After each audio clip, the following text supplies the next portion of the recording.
If you could go back in time, where would you go? You know the game. We've all played it as kids, even as adults. Some immediately say ancient Egypt to see the pyramids. Others might opt to see Jesus when he walked the streets of Jerusalem. More adventurous players might want to see what dinosaurs really looked like when they roamed the earth. But if you picked ancient Greece to see the Parthenon, then this is the show for you.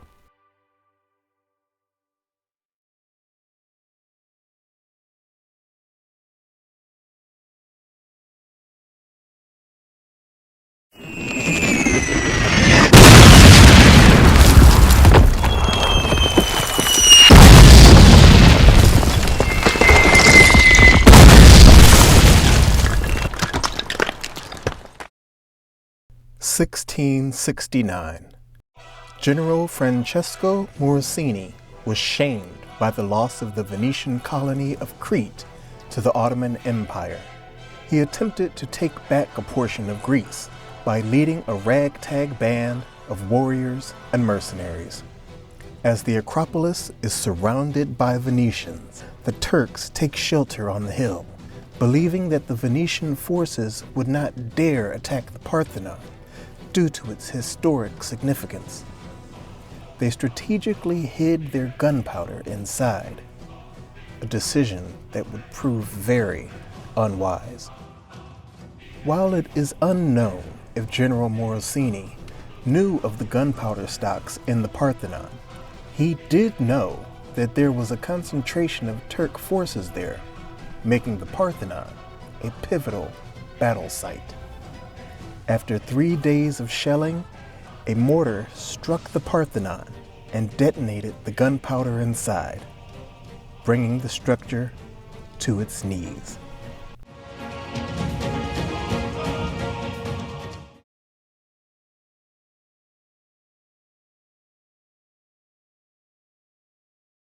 The Acropolis. The word means high city. To the Athenians, it was the dwelling place of their patron goddess. It was a complex of temples dedicated mostly to Athena and her worship.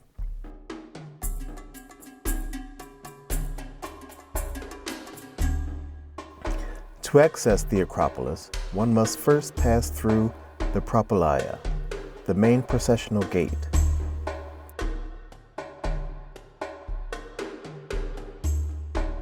Once inside, you will pass a number of temples, including the Temple of Athena Nike, the goddess of victory.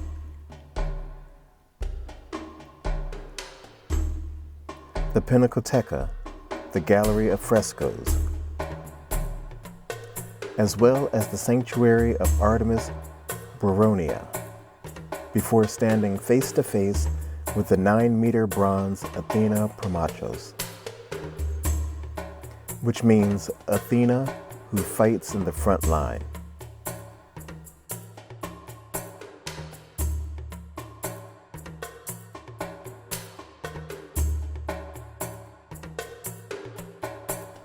Finally, we arrive at the steps of the crown jewel, the Parthenon, the most lavish and largest of Greek temples and the center of Athenian religious life.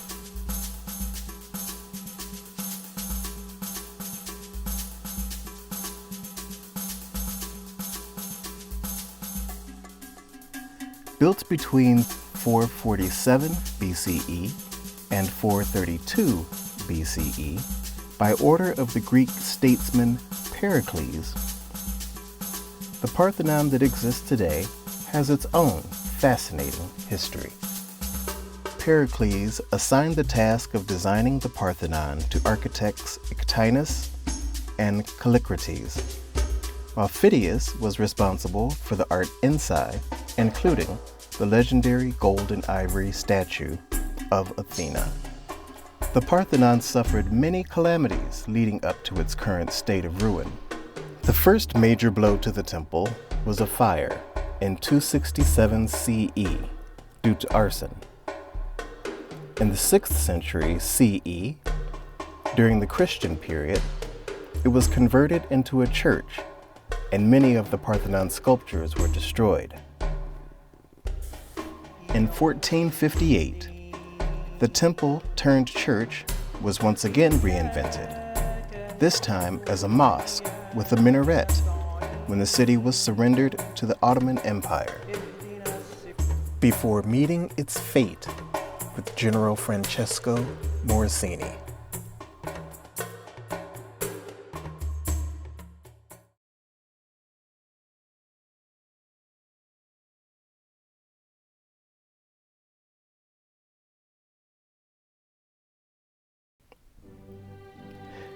It's common knowledge that many great minds and ideas were born in Greece. Plato, Socrates, and even Diogenes called Athens their home. Even the democratic system of government that we know today is modeled after that system invented in Athens. Similarly, Nashville, Tennessee was known as a center of learning, having established the nation's first public school system. During the Reconstruction era in the 19th century, following the Civil War, Nashville began to rapidly grow, thanks in no small part to industrialization and its geographic location regarding the railroads. Mary Ellen Pethel, author of the book Athens of the New South, College Life and the Making of Modern Nashville, writes, "At the center of this socially constructed enterprise were young men and women, both white and black, who had greater access to higher education through the city's newly established schools, including Vanderbilt University, one of the country's premier private schools, Fisk University, one of the nation's most prestigious black liberal arts universities, Ward Belmont, a junior college for women,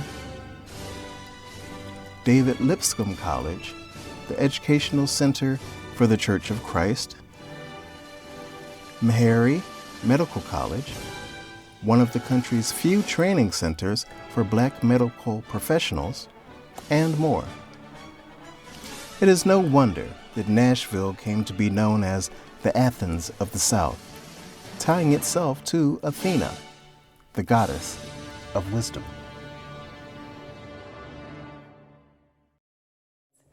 In Nashville, settled by families who understood the value of education, the citizens, as soon as their town was physically safe, founded a university, and education flourished here. Nashvillians became very proud of the nickname they'd acquired by the mid-19th century of Athens of the South.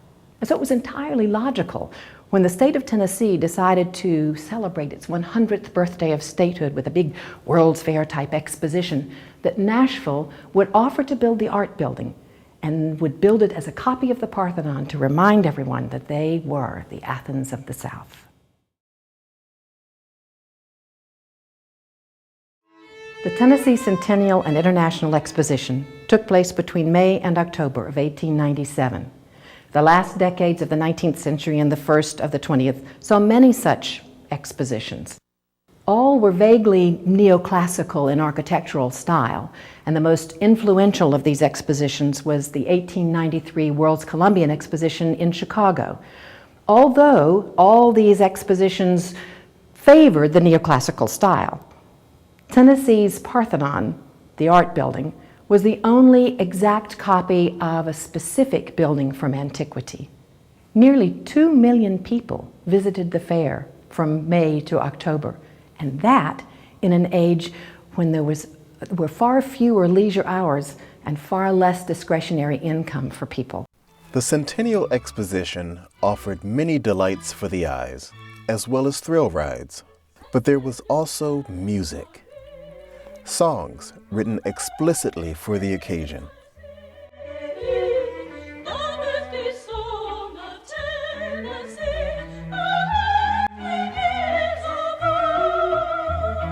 The skies are just as true love. The skies are just as blue, and life is quite as joyous as 100 years ago. The southern sun is shining, the tender leaves are twining, and maids are just as bonny as 100 years ago. Their hearts are just as true, that their hands are willing to love, and life is just as joyous as 100 years ago.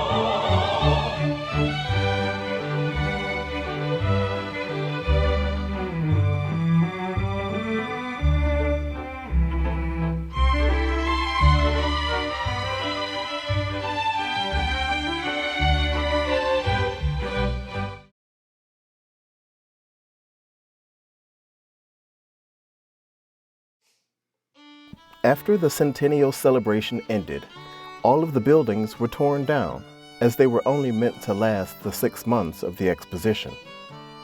But the people of Nashville had fallen in love with their beloved Parthenon and did not want to see it destroyed. And so it stayed. But by the 1920s, it had begun to show its fair share of wear and tear. It was then decided to rebuild it and make it a permanent fixture of the city of Nashville. George Zolnay, who had been the sculptor for the 1897 Parthenon, was employed in the 20s to design and make the metapiece that go around the Doric frieze of the Parthenon. In addition, sculptors Bell Kenny and Leopold Schultz, a husband and wife sculpting team, were hired to create the pediment sculptures that fit on the east and west ends of the building. There was a great attention paid to accuracy, to making this building as near as possible like its predecessor.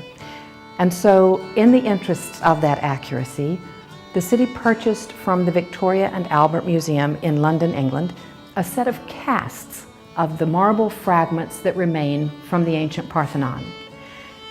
Kenny and Schultz used those casts and added clay where there was missing material, sculpted an entire figure of the composite plaster and clay, and then made molds of those composite figures into which the finished concrete aggregate was poured, and those figures were lifted up and put into position on the east and west pediments. Work on the exterior of the building was completed by 1925. The Parthenon built for the centennial was not a replica on the inside. Its interior was a series of galleries for exhibiting the enormous collection of paintings and sculptures borrowed from Europe and throughout the United States for the exposition.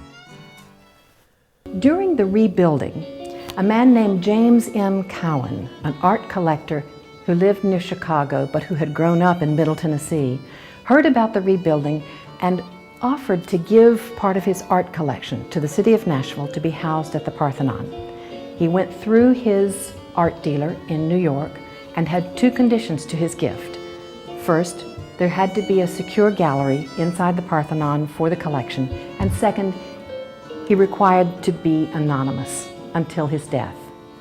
The city happily complied with his conditions, and his collection arrived in 3 shipments, one of 21 paintings in 1927 and 2 shipments of 21 paintings each in 1929. Mr. Cowan died in December of 1930, and so he never saw his collection hanging at the Parthenon.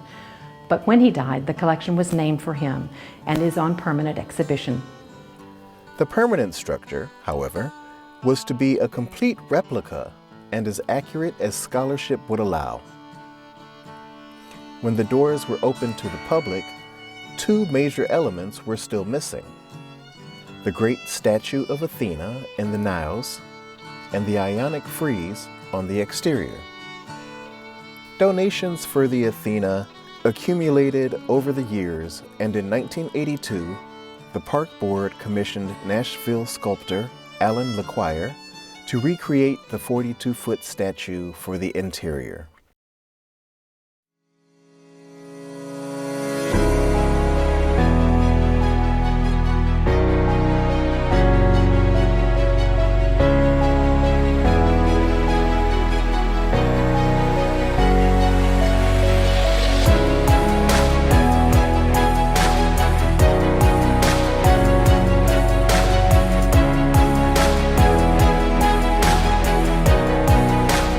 After you model something in clay, you then have to cast it, which is a process that I've had to use for the entire statue. Sculpturally speaking, it's a much better work because it was modeled in clay first. The statue is cast in gypsum cement, which is really just a hard plaster. It's reinforced with chopped fiberglass, which allows me to make a strong but lightweight structure.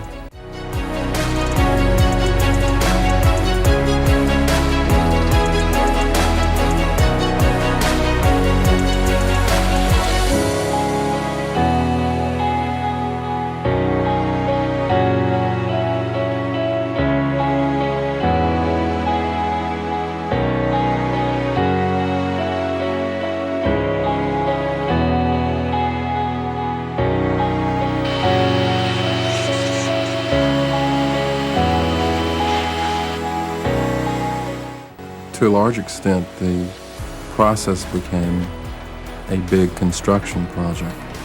At least that was going on at the same time that I was sculpting other parts, so that I really had two jobs. One as reconstructing the statue, which was purely technical, and at the same time still having to do the artistic part on the rest of the parts of it there.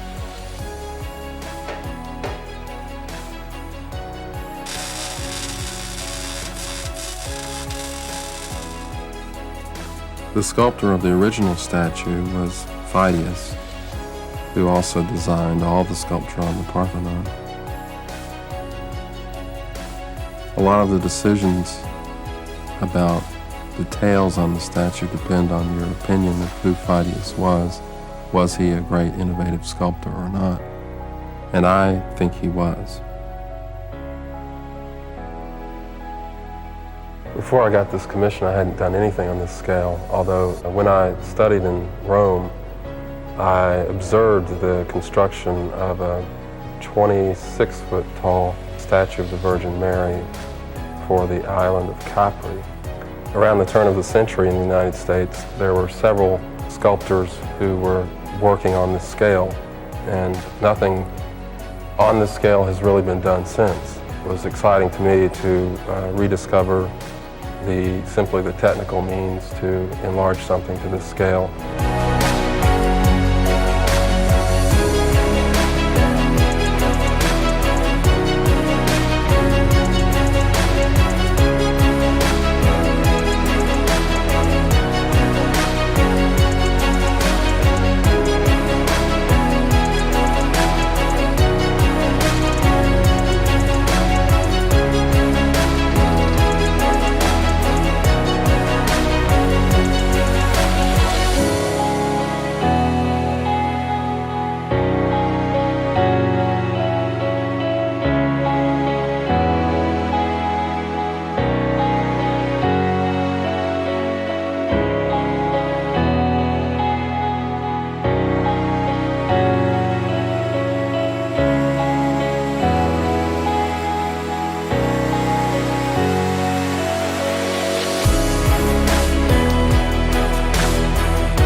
The Nashville Parthenon was built as part of the Centennial exhibition at a time when they undertook massive sculptural projects like this.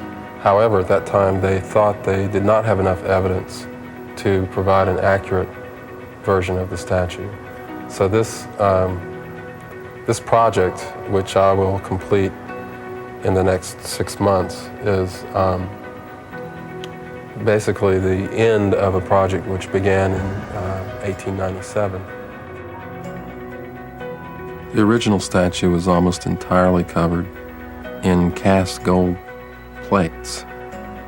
We are using real gold leaf in an attempt to make the statue as authentic as possible.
Altogether, the project was completed in May of 1990 and unveiled then, but had to wait another 12 years for the gilding and paint that makes the statue look as near as possible to Phidias' statue of antiquity.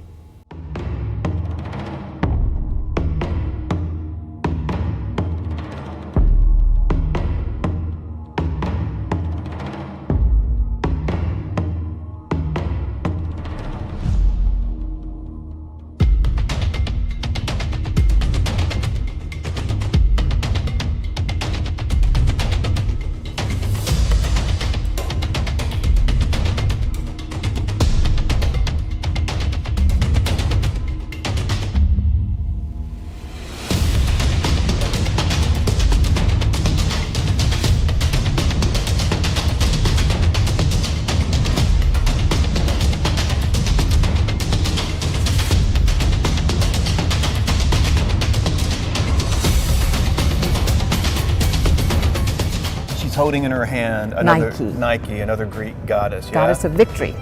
How tall is this Nike here? Nike is 6'4".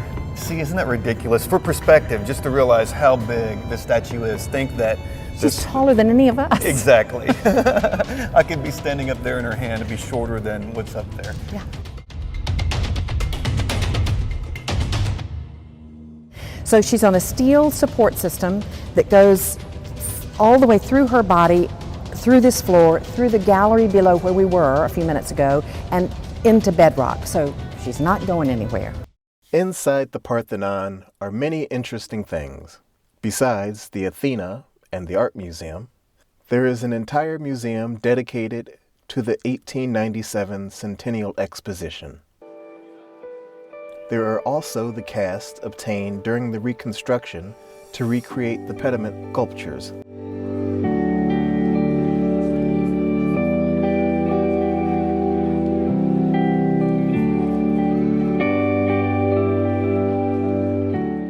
One of my favorite features, though, are the massive doors. They are 24 feet tall, each one, and 6.5 feet wide and a foot thick, and each door weighs 7.5 tons. 15,000 pounds per door. Oh my gosh. I mean, I cannot imagine how this has to be balanced in order to, I mean, how does it work? These doors are bronze and they're on a steel hinge with a ball-bearing collar at the top and the bottom. And they're just beautifully balanced. They were probably wood. I don't think they had the technology for bronze this large, but they were probably elaborately decorated with bronze. Right. They were probably very heavy, but maybe not 7.5 tons. And they had this track in the floor, so they had 2 points of movement on the floor, both the hinge and this other.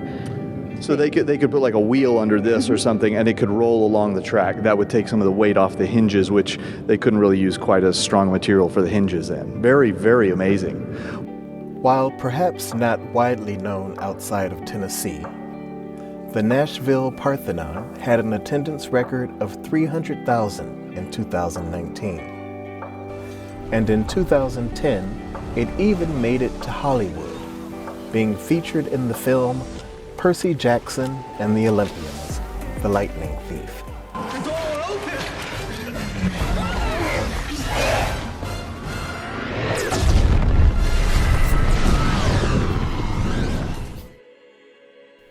Besides the spot in a blockbuster Hollywood film, the Parthenon has also been used as a recording studio.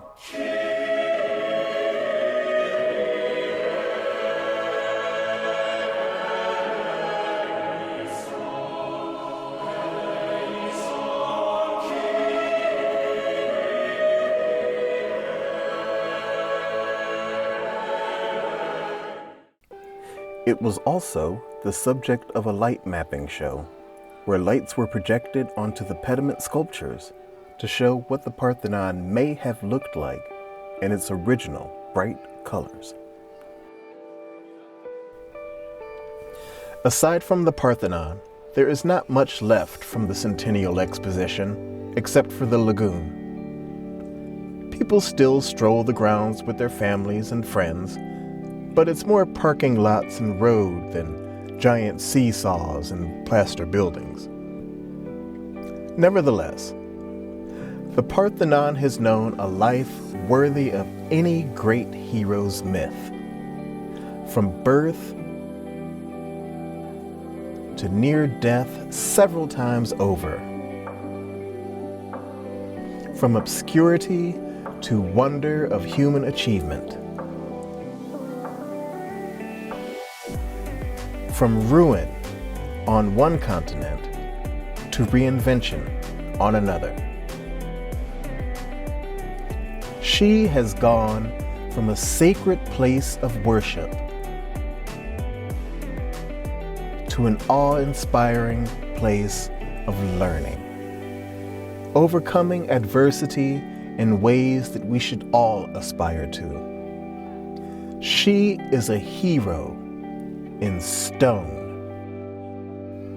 a hero in concrete, and a hero to all who come to admire her, let they be in Athens or in Nashville. The Parthenon comes fully from Greece with glory.